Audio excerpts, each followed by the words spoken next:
எல்லோருக்கும் வணக்கம்.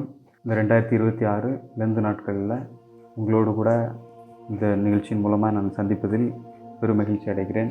போன வருஷம் நம்ம என்ன பார்த்தோம் அப்படின்னு சொன்னால், இயேசுவினுடைய கல்வாரி சிலுவை குறித்து நிறைய காரியங்களை பேசணும், தியானித்தோம். அதில் முக்கியமாக போன வருஷம் நம்ம பேசினது என்ன அப்படின்னா, இயேசு கெத்செமனே தோட்டத்தில் இருந்து ஜெபிக்கிறார் சிலுவைக்கு போகிறதுக்கு முன்னாடி. அதுக்கப்புறம் அங்கே போய் அரெஸ்ட் பண்ணப்படுகிறார். அதுக்கப்புறம் பொய்யான குற்றச்சாட்டுகளை இயேசுவின் மீது வைத்து அவரை தண்டித்து அவரை சிலுவைக்கு ஒப்பு கொடுத்து கல்வாரி சிலுவையில் அவர் அடிக்கப்படும்படி தன்னை ஒப்பு கொடுக்கிறார். அவர் மரிக்கிறார். இயேசு மரித்து 3ஆம் நாளில் உயிரோடு எழுகிறார். உயிரோடு எழுந்து 40 நாள் அளவும் சீஷர்களுக்கு மற்ற பொதுமக்களுக்கெல்லாம் தரிசனமாகி பரலோகத்துக்கு எடுத்துக்கொள்ளப்படுகிறார். இது வரைக்கும் நம்ம போன வருஷம் நம்ம லெந்து நாட்களில் பார்த்தோம். இந்த வருஷம் லெந்து நாட்களில் நம்ம என்ன பார்க்க போகிறோம் அப்படின்னு சொன்னால், எருசலேமுக்கு போகும் முன் இயேசுவினுடைய மனநிலை எப்படி இருந்தது அப்படிங்கிற காரியங்களை இந்த வருஷம் நம்ம கொஞ்சம் தியானிக்கலாம் அப்படின்னு சொல்லி நினைக்கிறேன். லூக்கா 9:51 வசனத்தை வாசிக்கிறேன் பாருங்கள்.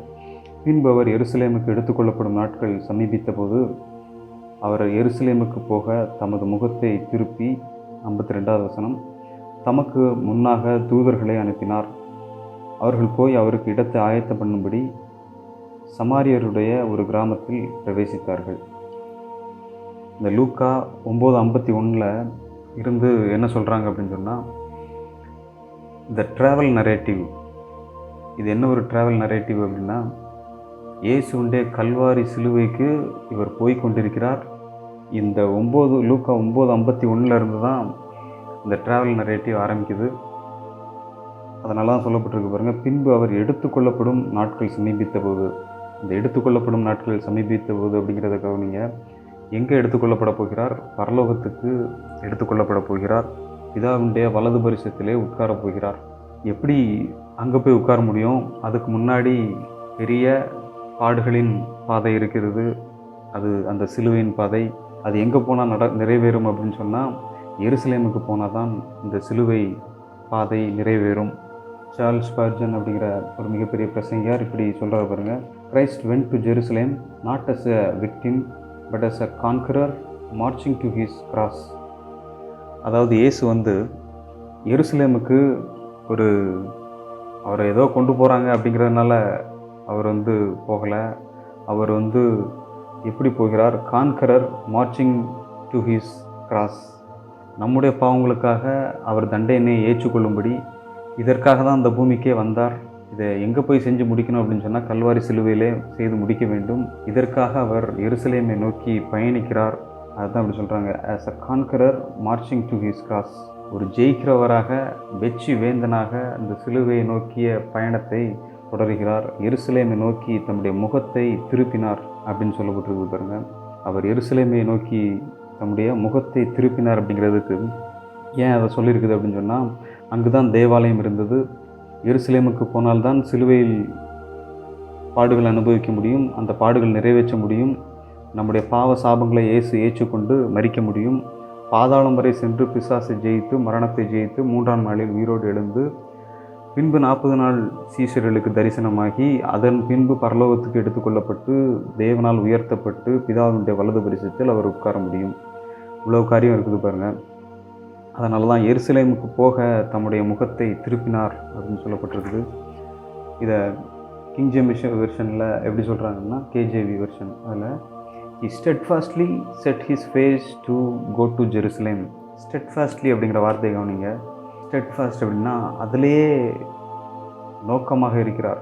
அதிலிருந்து டிவியேட் ஆகி வரமாட்டார். எருசலேமுக்கு போகணும் அப்படிங்கிறதுல அவருடைய பிளானை செட் பண்ணுறாரு. ஆம்ப்ளிஃபைட் பைபிளில் எப்படி போட்டுருக்குது பாருங்கள், டிட்டர்மைன்டு அப்படிங்கிற வார்த்தையை யூஸ் பண்ணியிருக்காங்க. டிட்டர்மைன், அதாவது எருசலேமுக்கு போக அவர் இருதயத்திலே தீர்மானித்து விட்டார். இந்த பாடுகள் துன்பங்கள் வழியாகத்தான் இந்த மகிமையை அடைய முடியும் என்பது இயேசுவுக்கு தெரியும். அதனால் இயேசு எருசலேமுக்கு போக மிகவும் உறுதியாக இருந்தார். அவர் பயப்படவில்லை. சிலுவையை அவர் அவமானமாக எண்ணவில்லை. இன்னும் சில அர்த்தங்கள் சொல்கிற பாருங்க, ரிசொல்யூட்லி அப்படிங்கிற வார்த்தையை யூஸ் பண்ணுறாங்க. உறுதியாக இருந்தார்.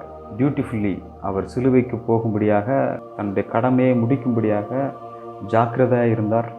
இன்னொரு வார்த்தை யூஸ் பண்ணுறாங்க, அன்வேவரிங், அசைவில்லாமல் இந்த முடிவை எடுத்தார்.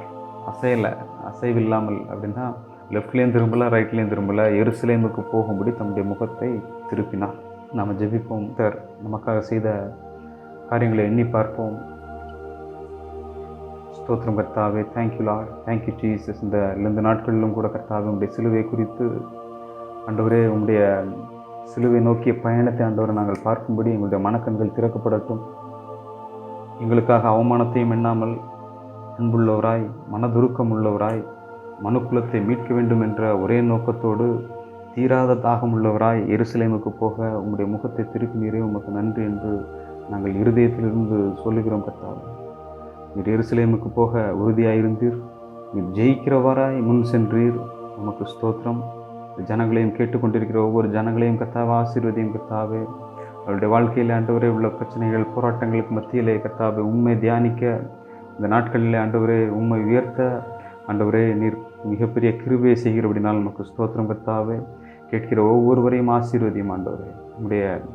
நீர் எவ்வளவு நல்லவர் என்பதையும், நீர் என்னவெல்லாம் சிலுவையின் மூலமாக செய்திருக்கிறீர் என்பதையும் அறிந்து கொள்ளும்படி ஒவ்வொருவருக்கும் மனக்கண்கள் திறக்கப்படட்டும். இயேசுவின் நாமத்திலே ஜெபிக்கிறோம் பிதாவே.